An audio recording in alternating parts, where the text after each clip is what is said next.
Well, hello there, whiskey lovers, and welcome to another one of Mark's Whiskey Ramblings. I'm taking a little walk in the park while it's still sunny outside, even though it's November when I film this, to talk to you about the distillery exclusive from Tobermory Distillery. This one, it's a distillery exclusive. A distillery exclusive always captures a bit of the imagination, because if it's a distillery exclusive, if it can only be obtained at the distillery, surely it must be special, right?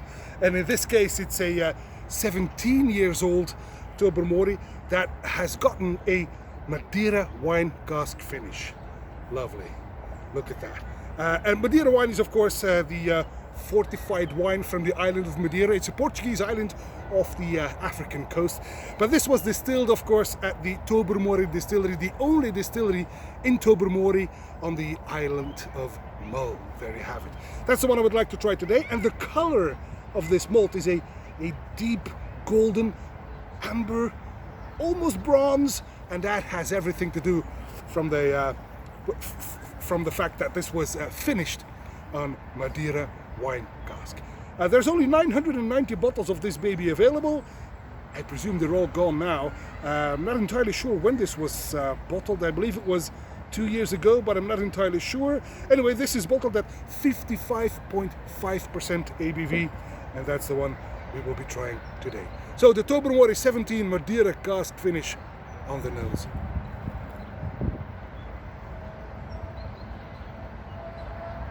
While the typical wild, untamed DNA from the distillery character is definitely there, it shows itself immediately.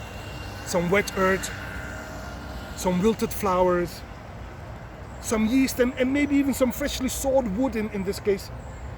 But that is joined quickly by a light wood smoke and a sweetness in the guise of apricot pastry, gooseberries, marzipan, a croissant on a Sunday morning, and a bit of wood glue. It reminds me a little bit of the glue that I used as a kid in school. Maybe that was even preschool. Lovely, lovely nose. Right, on the palate.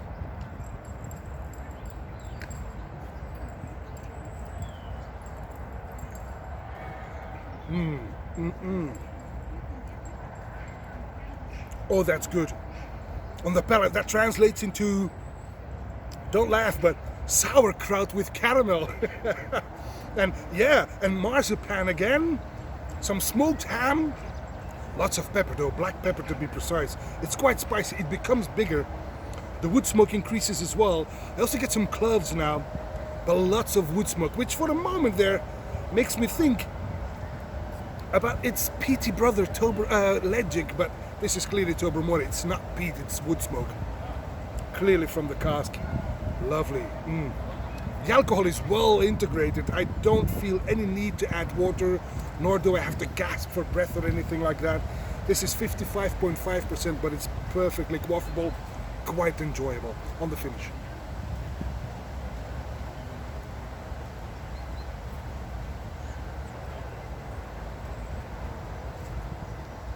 Quite long, starts off sweet, but then it turns very spicy again with a surprisingly salty note as well. But then it's the Madeira sweetness that kicks in and lingers until the very death. What a beautiful Tobermory. And I'll be honest, Tobermory does not appear on my scope all that often. It's a bit of a blind spot maybe, but I recently hosted a tasting, an online tasting as I'm wont to do, about Tobermory and Legic, and it was quite a discovery.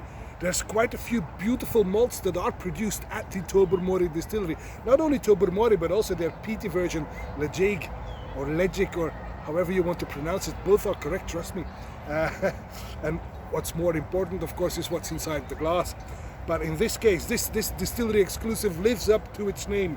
You can only get it at the distillery. It's quite exclusive, hence, and it is a beautiful 17 years old Tobermory. And that's all for this Whiskey Rambling. And I'd like to say, please, stay home, stay safe, live fast, drink slow. May the malt be with you. Bye-bye.